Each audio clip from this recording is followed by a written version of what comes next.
We're here today with Upton Sinclair, the world-famous author of The Jungle. Mr. Sinclair, thank you for being with us today.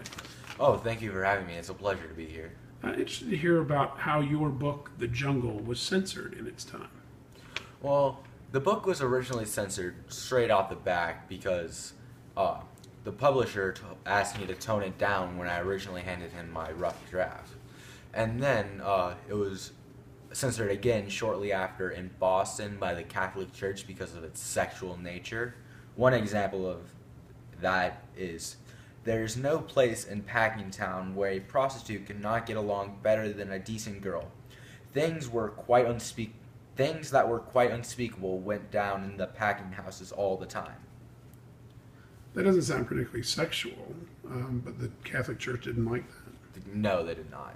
It was censored again. It was also censored in Germany and Yugoslavia because of its socialistic ideas.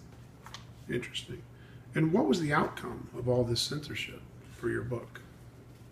The censorship didn't really have a big impact because since it was only censored in Germany and Yugoslavia and a little bit in Boston, it was still the book still was able to have the impact that was needed because of the book, the Food and Drug Administration was started, and along with the Pure Food Act.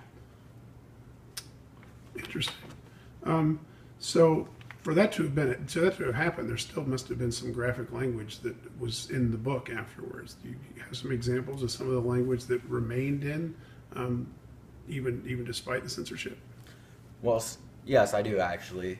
One example is meat would be shoveled into the carts, and the man who did the shoveling would not trouble to lift out a rat even when he saw one.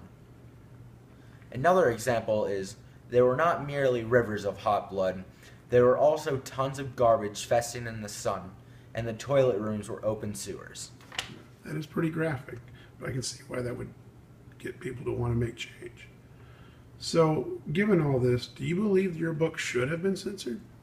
No, I do not believe that, because had it been censored, the Pure Food Act and the Food and Drug Administration might not have come into effect as soon as they did. And also the working rights for workers might not have also come into effect as soon as they would have. I think you're right, Mr. Sinclair. Thank you very much for your time, and thank you for what you did with The Jungle. Goodbye. Goodbye.